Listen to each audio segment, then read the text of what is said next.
Chegamos ao fim da última data FIFA do ano de 2023, finalmente. Eu espero que você tenha conseguido aproveitar esse período não só para tentar aproveitar os jogos de seleções para trabalhar, e eu sei que é difícil, né? Porque são, na maioria das vezes, jogos difíceis de se analisar. Nem sempre as seleções elas entregam o que a gente espera, mas eu espero que você tenha conseguido também se desenvolver com estudo, já se organizar também para o ano de 2024, que a gente já está quase em dezembro, né? Não dá para esquecer disso. Se foi uma situação ruim, se foi um período ruim de gestão para você, que você leve como aprendizado, tá? A nossa área, ela não é brincadeira. A nossa área, ela não é uma situação para você vir para cá acreditando em sonhos mirabolantes que te contam no Instagram, no YouTube. A situação aqui é mais embaixo. Então, se essa data FIFA fez você cair na real, que bom, né? Que bom. Provavelmente vai te ajudar a poupar um pouco de dinheiro no futuro, né? Porque às vezes a gente vem muito afoito, o campeonato europeu, com um monte de coisa errada que a gente está fazendo. E na maioria das vezes aqui, na maioria das vezes não, 100% das vezes aqui,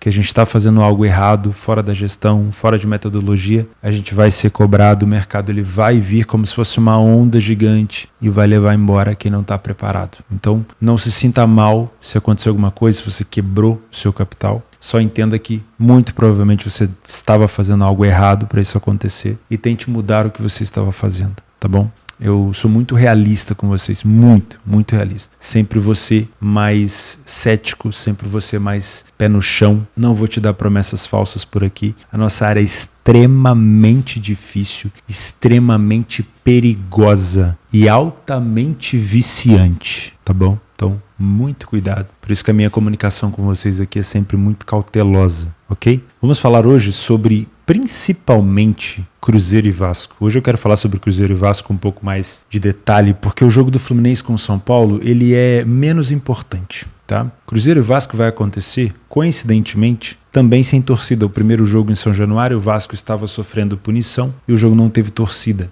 E esse jogo, na casa do Cruzeiro, também não terá torcida por conta da decisão do STJD de tirar a torcida do Cruzeiro de todos os jogos até o final do campeonato por conta daquela situação contra o Curitiba. O Cruzeiro vem de uma vitória muito importante contra o Fortaleza, né? Que deixou o Cruzeiro fora da zona de rebaixamento e empurrou o Bahia para a zona de rebaixamento. E esse jogo é o 34º jogo, tanto do Cruzeiro quanto do Vasco. Jogo extremamente importante. Além disso, o jogo dos já classificados para a Libertadores, Fluminense via Campeonato da Libertadores da América, São Paulo via Copa do Brasil, os dois campeões. Muito legal as duas equipes terem conquistado títulos que nunca haviam conquistado. O Fluminense pela primeira vez a Libertadores, São Paulo pela primeira vez a Copa do Brasil. Tá? Então os dois classificados. Temos ainda Copa da Argentina, semifinal, Boca Juniors e Estudiantes. Tem Copa da Bulgária e tem outras situações para a gente comentar, mas o foco será no Campeonato Brasileiro. Meu nome é Theo Borges, espero conseguir te ajudar a fazer o melhor planejamento possível para essa quarta-feira, dia 22 de novembro.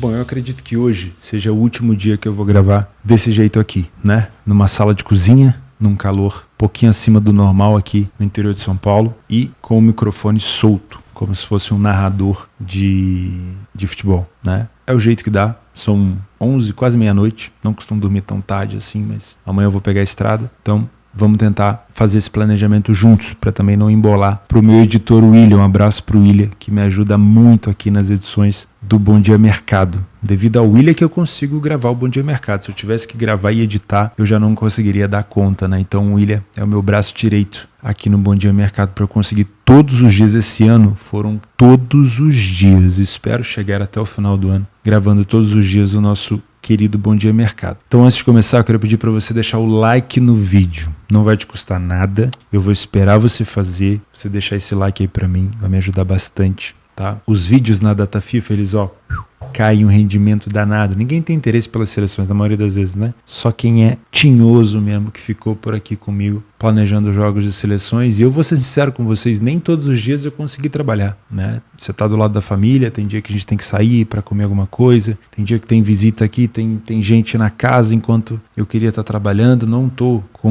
as minhas ferramentas de trabalho, nem sempre é fácil trabalhar pelo celular, então em vários dias eu me planejei. Eu fui a fundo no planejamento, mas não consegui fazer nada, né? Espero que eu tenha conseguido ajudar vocês de alguma maneira, que de preferência você não tenha feito muita cagada nessa data FIFA, né? Porque ganhar dinheiro, cara, primeiro a gente pensa em não perder, né?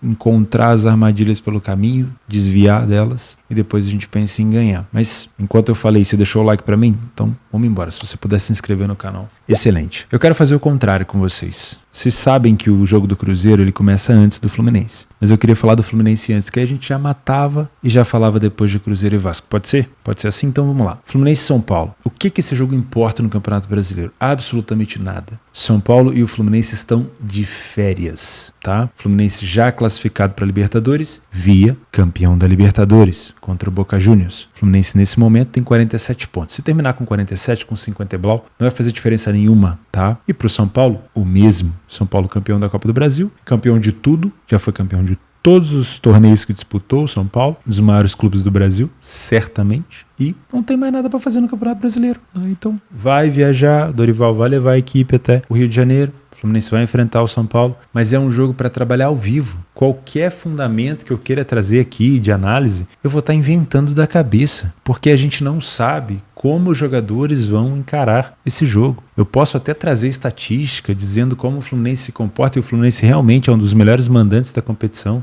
Foram apenas 4 empates e uma derrota, né? Foram apenas 5 partidas que o Fluminense não venceu em casa. Um dos times que mais venceu como mandante na competição. Mas como que eu vou garantir para vocês que o Fluminense vai se empenhar? E o São Paulo, hein? São Paulo não venceu ainda no Brasileiro. Vocês não estão conseguindo ver aqui? Ah, consegue, olha lá. São Paulo foi, junto com o América, as duas únicas equipes, e o América já foi rebaixado, que não, assim, com todo respeito, é uma vergonha para o São Paulo terminar esse Campeonato Brasileiro não tendo vencido fora de casa. Talvez essa seja a motivação do São Paulo, mas o São Paulo ainda faz pelo menos mais um jogo fora. São Paulo ainda faz mais 2 jogos fora, um contra o Bahia e um contra o Atlético Mineiro. Então ainda dá tempo, né? Mas se há alguma motivação, talvez seja isso, porque o resto a gente só vai conseguir descobrir ao vivo. Então eu não tenho capacidade, e eu acredito que poucas pessoas tenham, de adivinhar como os jogadores vão encarar essa partida. Então, dizer para você que existe um valor pré-live em algum lugar, sinceramente, eu tô mais acreditando que esse jogo ele tende a ser completamente parelho, tá? Então, se você é um trader por aqui, assim como eu,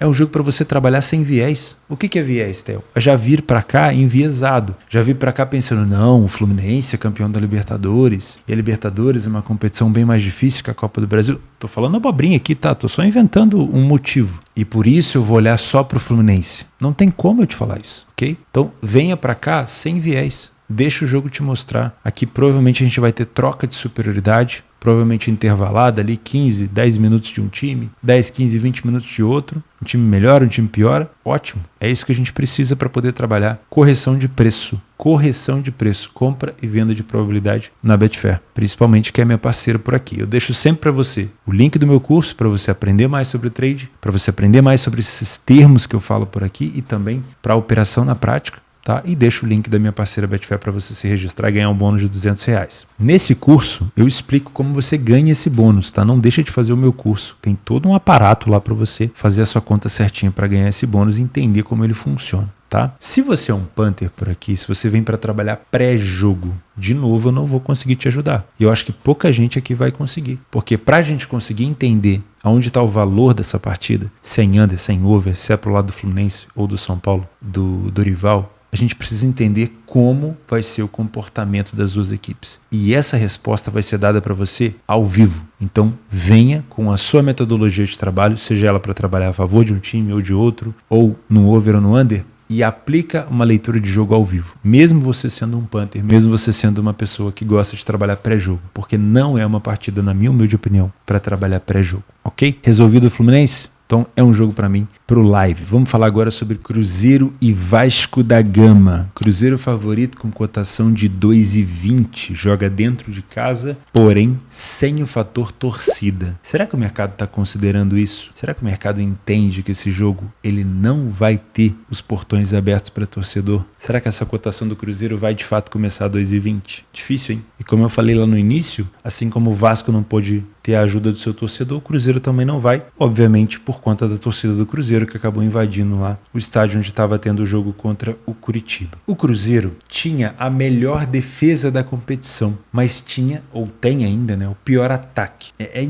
engraçado, né, essa balança. Só teve uma equipe que tomou menos gols que o Cruzeiro, justamente o seu arquirrival, o Atlético Mineiro. Foram 27 gols sofridos pelo Galo e 28 sofridos pelo Cruzeiro. E o Cruzeiro fez um jogo a menos, né? Então o Cruzeiro ainda pode sofrer um pouco mais. Porém, curiosamente, tem a segunda melhor defesa, tem uma das melhores defesas da competição, mas curiosamente tem o pior ataque. O Cruzeiro é a equipe que menos marcou gol no Campeonato Brasileiro. Menos do que o Goiás, menos do que os dois rebaixados, né? O América e praticamente o Curitiba. Muito difícil imaginar um Curitiba ainda segurando na Série A. Então, o Cruzeiro ele tem o 880, como a gente costuma dizer, né, no ditado popular. O Vasco da Gama melhorou muito depois da chegada do Ramon Dias. Também melhorou muito depois da chegada do Verratti e do Payet. Payet que fez um gol de falta, especialidade da casa, contra a equipe do América e deu a vitória para o Vasco, uma vitória importantíssima que tirou o Vasco da zona de rebaixamento. É um jogo, na minha humilde opinião, muito mais parelho do que o mercado acredita. O Cruzeiro ele até joga bem, o Cruzeiro ele faz bons jogos, mas o Cruzeiro tem extrema dificuldade de colocar a bola para dentro lá ele, como dizem os nossos amigos da Bahia. Então, é muito difícil a gente analisar aqui um favoritismo para o lado do Cruzeiro se o Cruzeiro não consegue produzir ofensivamente. Já presenciei jogos do Cruzeiro onde o Cruzeiro merecia ter ganhado, onde ele fez um volume de jogo absurdo contra o próprio líder Botafogo, o ex-líder Botafogo, naquele momento era líder, e não conseguiu colocar a bola para dentro. Contra o Corinthians, o Cruzeiro jogou para um caceta e tomou um gol no último lance do jogo, no último suspiro. Eu lembro que o Gilberto foi dominar uma bola na lateral esquerda, lá perto do ataque, fez um domínio errado. Eu acho que o Cruzeiro estava ganhando aquele jogo, se eu não me engano, de 1-0. Acho que era isso. Era só ali segurar, levar a bola para o escanteio, chutar a bola no pé do zagueiro. O Gilberto foi tentar driblar. Tem coisas que também está acontecendo com o Cruzeiro que é inacreditável. O Cruzeiro tomou um gol no último lance, num jogo que parecia acabado, né? Então, sinceramente, o Cruzeiro é difícil de se confiar. Ele tem alguns lampejos, né? Bons primeiros tempos, ruins segundos tempos, às vezes inverte. E o Vasco, na minha opinião, não está jogando um futebol para ser rebaixado. E curiosamente, já que a gente está falando de rebaixamento, eu fui pesquisar, eu não me lembrava, qual foi a equipe que caiu com a maior pontuação na história do Campeonato Brasileiro, e foi o Coxa. Curitiba caiu em 2009. 2009? Acho que foi em 2009, o ano que o Flamengo, acho que foi o Flamengo que conseguiu ser campeão naquele campeonato. Acho que o Palmeiras chegou a liderar, o Flamengo ultrapassou. Naquele ano o Curitiba caiu com 45 pontos. Foi uma façanha. Historicamente, ninguém conseguiu repetir essa façanha negativa do Curitiba. E naquele campeonato o Fluminense ficou em 16º com 46 pontos. Então a gente pode trabalhar nesse campeonato atual. Eu acho que a gente vai ter uma situação histórica nesse campeonato, tá? Eu acho que a gente pode ter um rebaixado aqui com uma pontuação até maior do que a do Coxa. Mas vamos trabalhar com a pontuação de 46 que salvou o Fluminense naquele campeonato. O Vasco precisa de 2 vitórias e o Cruzeiro também, né? Os próximos adversários da equipe do Cruzeiro. O Cruzeiro pega o Goiás, confronto direto. O Goiás ainda está no páreo para escapar. Fora de casa, pega o Atlético Paranaense em casa sem torcida e vai visitar o Botafogo, que ainda briga e ainda luta pelo título. Jogo dificílimo para o Cruzeiro. O Vasco pega o Cruzeiro fora, como a gente já sabe, enfrenta o Atlético Paranaense também fora. Jogo extremamente difícil, porque o Atlético Paranaense ainda está numa briga ali pela Libertadores. Tudo bem que o Flamengo já deu uma distanciada, mas ainda está na briga, né? Depois enfrenta a equipe do Corinthians em casa e é um confronto direto. O Corinthians ainda tem 44 pontos, ainda não fez a pontuação mágica que a gente fala, né? Talvez lá já tenha feito. E depois enfrenta o Grêmio, que também está na disputa pelo título. O Grêmio vacilou muito contra o Corinthians, né? Corinthians com um homem a menos. O Grêmio conseguir perder aquele jogo realmente foi um placar assim que ninguém acreditou, mas aconteceu. Futebol nada é impossível. Muita coisa é improvável, mas impossível não é, tá? Então todo esse contexto leva a gente a entender. Por que eu tô falando tanto? Porque o Theo é chato, né, cara? Eu quero entender o contexto, eu quero te passar o contexto de que esse jogo é muito mais parelho do que o mercado acredita. E talvez o fator torcida faça esse jogo ficar ainda mais parelho, né? E para mim é uma decisão, O vencedor desse jogo, se houver, com 43 pontos, vai ter pelo menos mais um jogo mais ou menos acessível, não é tanto, mas mais um jogo para tentar se salvar depois. E a derrota nessa partida causa uma pressão muito grande, porque o jogo posterior a esse é um Cruzeiro e Goiás. Se o Cruzeiro perde, a complicação é alta, né? Porque o Goiás pode chegar no confronto contra o Cruzeiro com chance talvez de tentar o ultrapassá-lo ou de aproximar. E o Vasco, se perde, imediatamente enfrenta um Atlético Paranaense. Então é um jogo extremamente difícil. Se você é um trader por aqui, primeiro vamos dar uma olhada aqui no nosso PDF de apoio. Mesmo no notebook, eu acho que eu consigo puxar ele aqui pra gente. Vamos lá, ó. Cruzeiro venceu 4 partidas em casa. Pouquíssimo. O Cruzeiro joga melhor fora do que dentro. O Vasco venceu apenas 3 partidas fora. As duas equipes saíram na frente em 38% dos jogos, ou seja, a iniciativa aqui também passa longe, né? O Cruzeiro falha mais em marcar, tem um pior ataque da competição, obviamente falhou mais em marcar, quase 60% dos jogos. Já a equipe do Vasco marca em quase todos os jogos fora de casa. A equipe do Vasco sofreu gol em quase todas as partidas. O Cruzeiro tem uma das melhores defesas junto com o Galo, então sofreu bem menos, né? O número de gols sofridos pelo Cruzeiro, que foram 13, é completamente diferente do Vasco, que sofreu 25. A média de gols sofridos do Cruzeiro é menos do que um gol por jogo. Já a do Vasco ultrapassa 1,5 gols por jogo.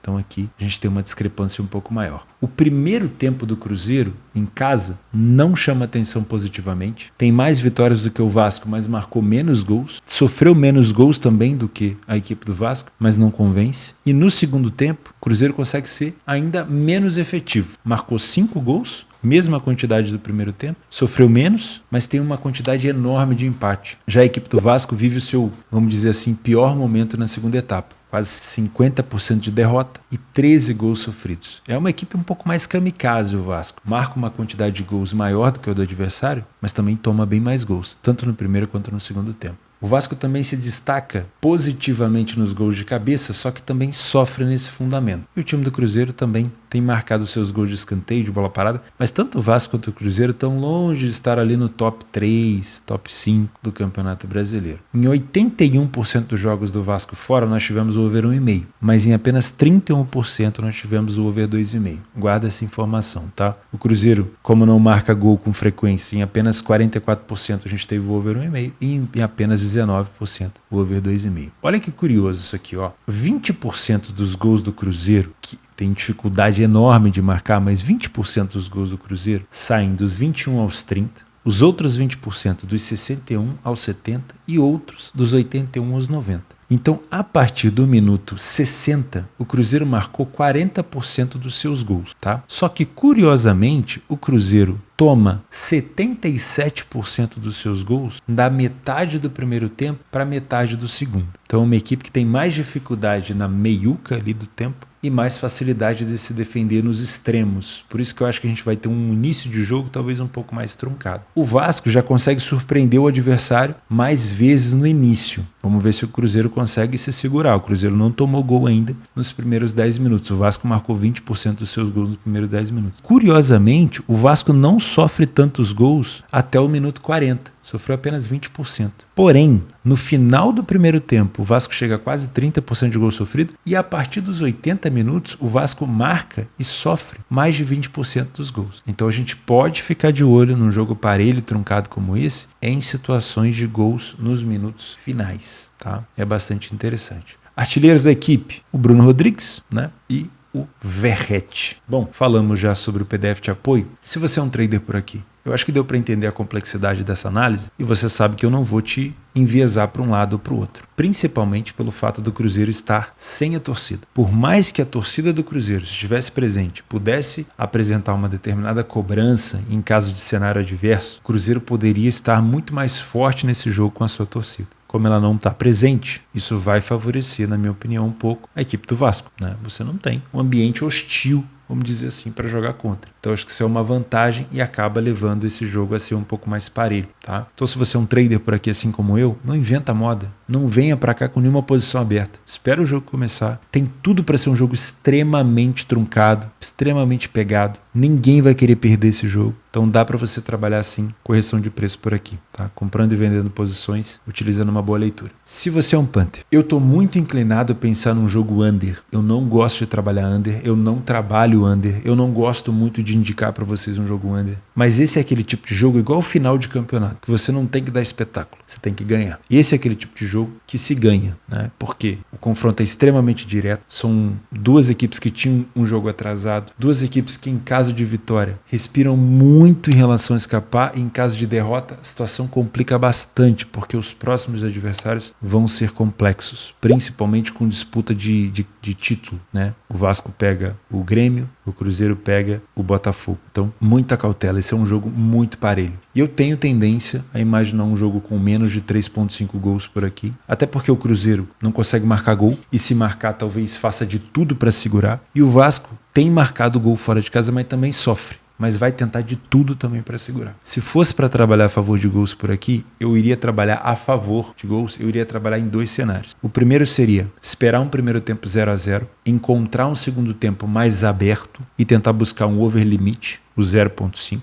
O segundo cenário seria pensar no over 1,5, e aqui já é um pouco mais difícil. Por quê? Porque eu só entraria no over 1,5 depois que o jogo estivesse 1-0 para um dos dois. E eu teria que ter um cenário onde a equipe que está na frente busca o contra-ataque. E pensando que esse é um jogo como se fosse uma final, onde as equipes vão preferir manutenção da vantagem ao invés de procurar dar espetáculo, essa equipe que está na frente buscar o contra-ataque já vai ser um cenário muito difícil de acontecer. Mas se acontecer, eu quero estar por lá. Eu vou ficar de olho, só de butuca, tá? Esse é o cenário. Eu não entraria no over 1,5 no pré-jogo, até porque essa cotação ela tá bem mais esmagada. E eu vejo valor num jogo truncado com menos de 3,5 gols, tá? Outra coisa, acho que é o Leandro Voaden que vai apitar por aqui. E apesar do Voaden em alguns momentos ele tentar se conter, se esse jogo ficar muito pegado, a gente pode ter um jogo para cartões, para mais de 4 cartões por aqui. Vale ficar de olho nisso, tá? É isso. Dá para ficar de olho também em finalizações do Payet, que finaliza bem de fora da área. Não sei se ele vai estar disponível. O Verratti também finaliza muito. Acho que é interessante ficar de olho nisso para você que trabalha esse tipo de mercado. Time que está na frente do placar. Para você que trabalha escanteio, eu não sou especialista em escanteio, mas para você que trabalha em escanteio ao vivo, como é um jogo extremamente necessário, dá para ficar de olho na equipe que está atrás do placar em escanteios a favor dessa equipe. É um jogo bem interessante para trabalhar esse tipo de mercado, talvez um pouco mais exótico, porque é um jogo mais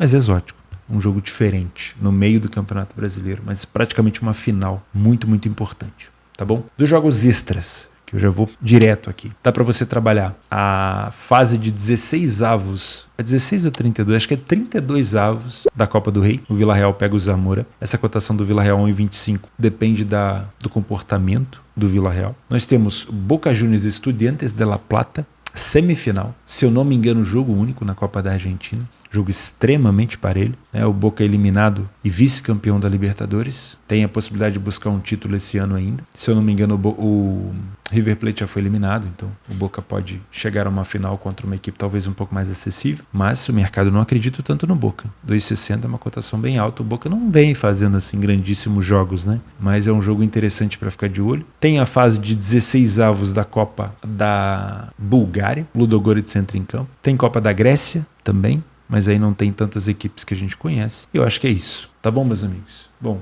tá extremamente tarde, eu tô extremamente cansado. Próximo vídeo eu espero que a gente já consiga se encontrar lá no meu escritório, um pouco mais de silêncio, um pouco mais de organização para trabalhar, para gravar. Mas é isso, foi o que eu consegui fazer esses dias. Eu espero que você compreenda. Muito obrigado pela sua companhia de sempre. É muito legal ter você por aqui. Juízo, gestão, a gente se vê na quinta-feira. Um abraço, fica com Deus.